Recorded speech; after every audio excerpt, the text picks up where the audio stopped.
Everybody, another day, another vlog po tayo ngayon. And today ay magla-lunch time na. Magte-10 na po yung gusto kong inin ngayon. So, sakto yung pinsan ko ay dumaan dito. May sobra daw silang ganito. May paborito nitong malunggay na ginataan pong malunggay yung gagawin po natin. So, samahan niyo po ako for today's video po.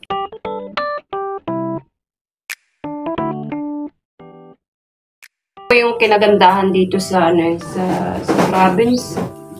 Alam niyo po yung isang ganito, magkano na 20 pesos po ata sa city. So dito libre. May kakatok pa sa iyo para ibigay itong sobra nila. Ito yung probinsya. Kaya kahit nasa city ka na, babalik-balikan mo ang probinsya kung saan ka nagmula. Iba pa rin sa city. Sa city, okay lang. Pero magasto sa city. Pero ano ka, hindi ka mahihirapan. Basta may pera ka. Yan lang naman pang kinagandaan. Dito naman, kapag masipag ka, magtanim, tulad niya, magtanim ka, mga ganyan. May libre ka ng mga ganito. So, yan po.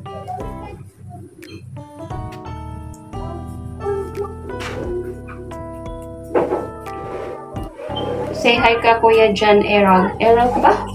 John Errol ka? Say hi ka. Hi. Dali. Hi.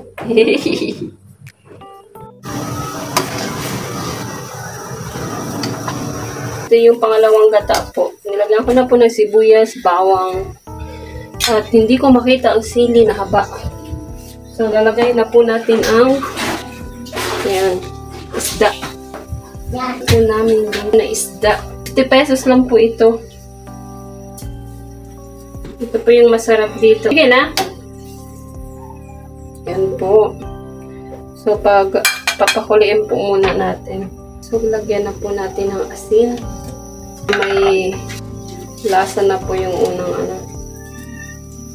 Yan. Tuan ko po kayo ng madali ang tiktik pag nagkain. Paminta. Pero sa iba po, hindi po nilagyan ng paminta. Pero gusto ko po kasi ng paminta. Ito po yung next natin. Sariwang gata. Yan. Sariwang gata po yung pinakagatang gata. Doon naman po sa city ng Bataan ang ginaano po naman yung mamasitas na gata. Okay na din po.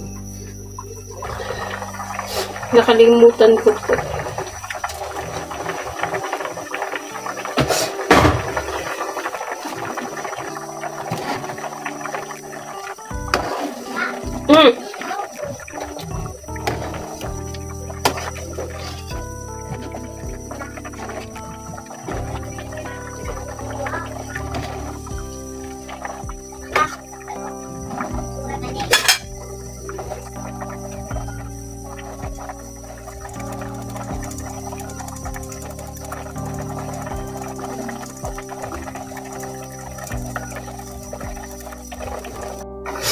Okay na po siya. So, para hindi po na maano po ito, palagay po natin muna dito. Ito transfer muna po natin kasi lulutuin natin yung isa pa na halo. Nabigay nung pinsan ko. Nahihuli po sila sa dagat. So, binigay po niya sa akin. Ito. Sharon! Ito po oh. Ayan. Bigay ko ng pinsan kasi ito po. Lalagay ko po ito dito. Hindi ko pa alam kung ano ito. Pero ano siya. Dito. Para po siyang lobster. Baby lobster. So, tatakpan po natin. Alisin muna po natin ito. Alisin na po natin ito. Kasi ako lang yung pakain nito at bawal sila mama nito. Kaya alisin ko po ito. Luto na po kasi ito dati. Parang nilaga ko lang po siya. Tapos, yun. Ilagay ko sa ref. Kaya parang inano ko para masarap pagkata kasi. So, ilagay na po natin ito. Aray. Ayan. Ayan, ito po yung gata natin. Ayan.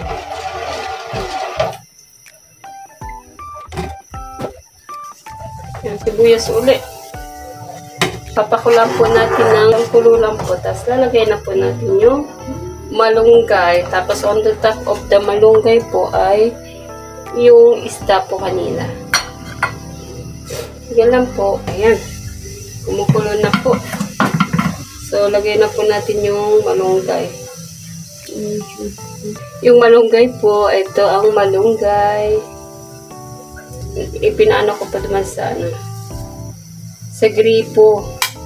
Para kahit pa paano ay maalis yung ali-alikabok. So, ayan. Ganyan lang po. Sabi nila, wag daw hahaluin ang malunggay. Huwag daw pong hahaluin ang malunggay, pero anuhin po natin dito ganyan. Ipailalim po natin.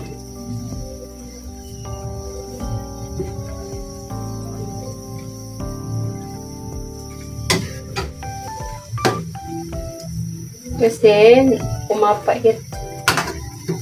Pumapait po ito ay kapag masyadong pwede din nyo pong haluan ng pichay, malunggay, pichay, tsaka isda, ganyan. Minsan po, pinirito yung hinihahalo dito ay.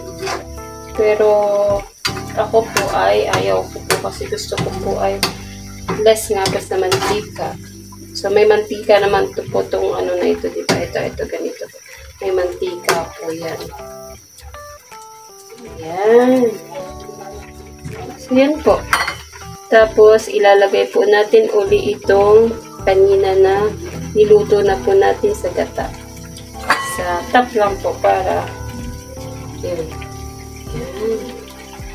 Ganyan. Ganyan po. At diba? Para buo pa kasi kapag nasa ilalim po kasi at durog na durog yung isda, ang mangyayari po niya, maghihiwa-hiwalay. Dumadurog nga po. Yan po, yan.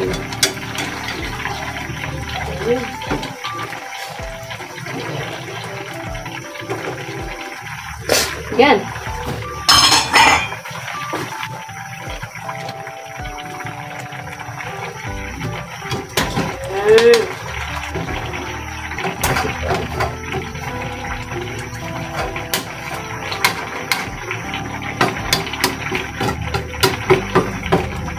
Pininti at makalat. Nagkalat ng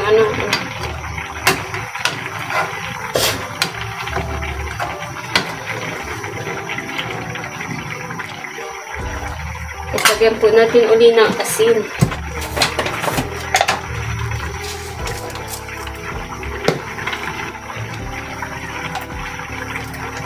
Okay, asin lang po pa naman.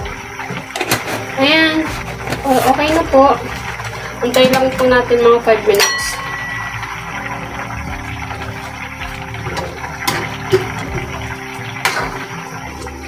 Kasi yung naman po malunggay. Hindi naman po kailangan na lutuin talaga ng natin. Ganyan lang po, pakulo. Yan. And, tingnan na po natin. Ayan po, tapos na po. Ayan. Tapos na. Sarap na.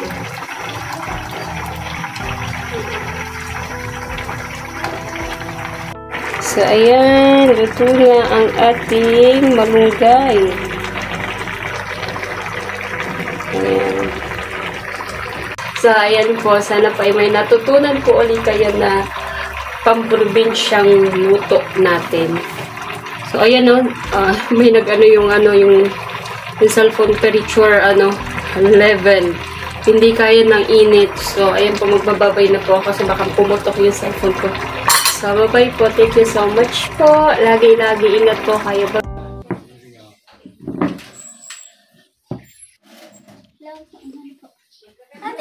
Bakit yung kadigdi? Si ate man mo. Sino nagsabi sa'yo pumunta ka dito? Puting sundo ako. Sabi ko hindi na po.